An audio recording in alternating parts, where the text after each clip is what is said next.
അസ്സലാമു അലൈക്കും വറഹ്മത്തുള്ളാഹി വബറകാത്തു. കാടപ്പക്ഷിയെ സ്വപ്നം കണ്ടാൽ, കാടുണ്ടല്ലോ കാടപ്പക്ഷി, ആ പക്ഷിയെ സ്വപ്നം കണ്ടാൽ അതിൻ്റെ വ്യാഖ്യാനം എന്തായിരിക്കും?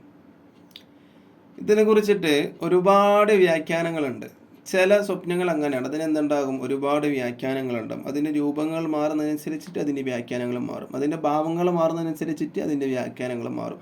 അതിൻ്റെ സ്ഥലങ്ങൾ മാറുന്നതനുസരിച്ചിട്ട് അതിൻ്റെ വ്യാഖ്യാനങ്ങൾ മാറും. അങ്ങനെ വ്യാഖ്യാനങ്ങൾ ചിലതിന് ഒരുപാടുണ്ടാകും. അപ്പോൾ കാടപ്പക്ഷിയെ കുറിച്ചിട്ട് വ്യാഖ്യാതാക്കളായ പണ്ഡിതന്മാർ എന്താണ് പറയുന്നത്? മഹാനായ മൂസദ്ദമീർ റഹിമഹുമുള്ള അവിടുത്തെ ഒരു കിതാബിൽ പറയുന്നു. എന്താണ് പറയുന്നത്? കാടപ്പക്ഷി അതെന്താണ്, നല്ലതാണ്, മാത്രവുമല്ല ഭക്ഷ്യയോഗ്യവുമാണ്. നമുക്ക് എന്താക്കാം, തിന്നാം. അതിൻ്റെ മാംസം, ഇറച്ചി നമുക്ക് എന്താക്കാം.